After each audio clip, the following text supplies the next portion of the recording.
I'm Brooke from Get Brooke Pilates. Here to do a short video today to give you some ideas on what you can do with a resistance band. Now, a resistance band is one of my favorite pieces of equipment. It's one that is essential for my workouts. They're incredibly cheap, incredibly versatile, and very light, so and easy to pack away. I recommend everybody should have one.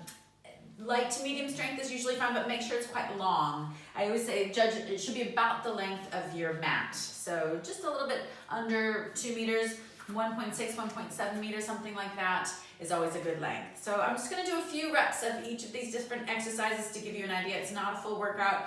For you, I'd be aiming to do 10 to 15 reps of each of these different things, depending on how much time you have, maybe even doing that twice. But here are just 10 different ideas of exercises we can do with a resistance band. So number one, we start standing on the middle of your band. Your feet are together, knees are together, and I'm gonna bend into your knees. I'm gonna turn side on so you can see what's happening with my body. So ears, shoulders, and hips are at an angle, all in one line. Knees, again, inner thighs connected. And then breathe out. You lift the arms out to your side. Inhale, lower the arms back down. Exhale to lift. Inhale, lower. So point your thumbs up to the ceiling.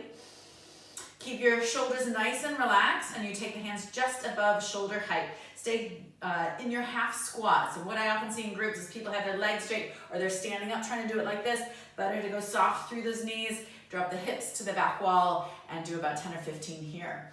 Now, we can go straight from that into a more tricep exercise. So this is your number two. So once you've done your 10 or 15 reps of that first one, we stand, we just turn the grip on the band so that your hands are by the sides of your hips, shoulder blades together, and we lift the arms straight up behind you. Lift and lower. So this is getting into my triceps at the backs of the arms. Now make sure you have enough tension in the band that you're starting to feel the muscles warm up, feel that little bit of a burn after you've done 4 or 5. If you're not really getting that burn, you may need to shorten your band a little bit. Last 2 and 1. Another one you can do for your triceps. Once those arms are up behind you, just hinge the lower arms forward. Do little extensions, breathing out. So again, just think about integrating all of your muscles. So I've got my legs working a little bit, my knees are pulling together, inner thighs together, a little bit of glute working, shoulder blades together behind the back, so the upper back is working as I work into my triceps. Last 2 and 1. Good. You can just always roll your shoulders out from there. Okay, then we're gonna stay with the upper body, but come down to sitting. Now you can sit on the middle of your band. If you need to sit higher onto a cushion or something, that's fine. If you're not comfortable sitting with your legs crossed, you can also have your legs out in front of you. Whatever helps you maintain the best alignment through your spine. Nice relaxed shoulders. So just check that you have roughly the same length on either side of your body, adjust it if you need to. Think string out of the top of the head. We're always creating length through the spine as we strengthen our muscles. And then you pick up the band. Hold the band shoulder height, shoulders down away from the ears, and do small circles back. So again, we're gonna go about, I would say you would do about 15 circles in each direction. Then reverse at some point. Think ribs to hips, so I don't want movement through the torso as you move the arms. From there, once you've done your circles, you do your T. So you lift your arms up to the ears and then out to a letter T. Exhale as you lift the arms, inhale as you lower. We do about 10 or 15 here, just straight up and down. Things to look out for, trying to get that 90-degree range of motion. So not coming too far down to the floor, slackening the band, just try to hold it there, directly out from the shoulders and then up from there. And also try to slow things down. Don't bang them out too quickly. You resist gravity as you lower back down. Now from there, once you've done your T, we go into a letter I. So arms in front of you, and then exhale, lift all the way up. Inhale, hands reach out in front of you. Arms are straight the whole time. Exhale, lift. Inhale, lower. So your wrists are close together without touching, and both arms kind of traveling at the same speed. Again, aim for 10 or 15 here. Last one, you hold it up. Now we're changing to our next exercise. We go into our W's. We're staying with our letters to help you remember. Elbows out to the side, arms making a W shape. Exhale as you lift up.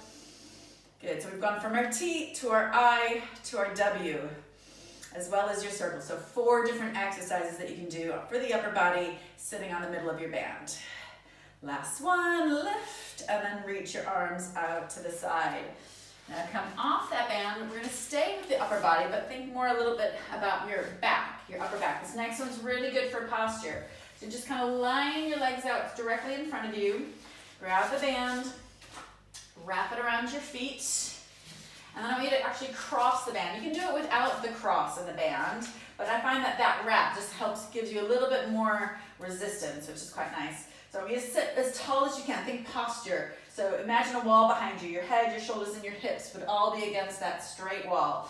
Now breathe out. You pull your elbows slightly apart and then together behind your back.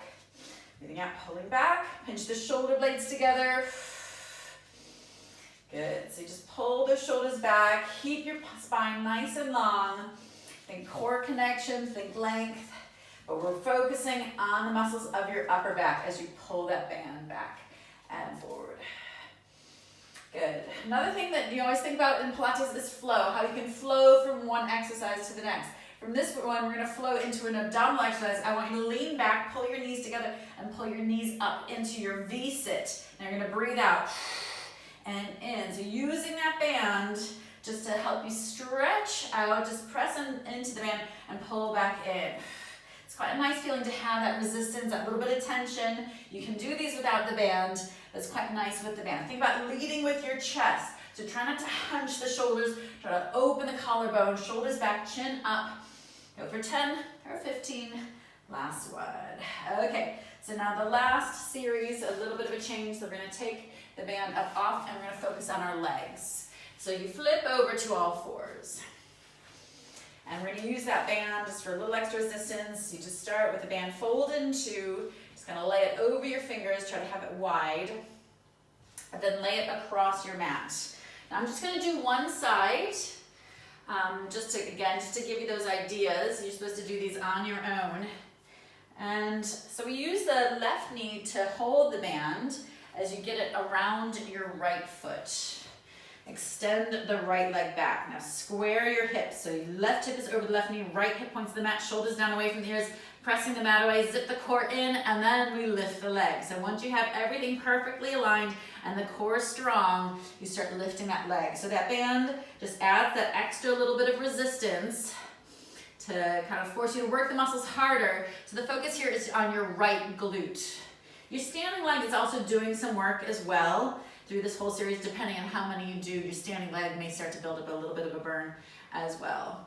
Now once you've done your full set of those, we slide the toe out to the corner of your mat, point the toe, and add a rotation on that leg, a little bit of turnout. Slide the shoulders down the back, and you lift your leg up at a long diagonal, hold it at the top. Inhale, resisting gravity as you lower back down is quite important. So you work the muscle in both directions. Lift up and hold, freeze, squeeze that muscle, and then resist as you go back down. So each time that toe is coming back to the corner of the mat, as it lifts up and lifts, kind of reaches to the top corner of the room and down. So again, we go 10 or 15 there, and then we make sure we've done both sides. And then you come down, draw your knee in, and sit back. Now just to tell you one more thing, this is not an exercise, but a quick stretch. The band is also excellent for stretching. When you've done your leg exercises, it's always good to lie on your back and just use that band to pull the leg in. And breathe. Good. So that hopefully gives you some ideas of some things to do with your resistance band. Definitely a good piece of equipment and worth having. So please tune in. If you have one, you can always check into my classes. I use them most weeks. And do subscribe to Get Booked Pilates on YouTube. Thanks.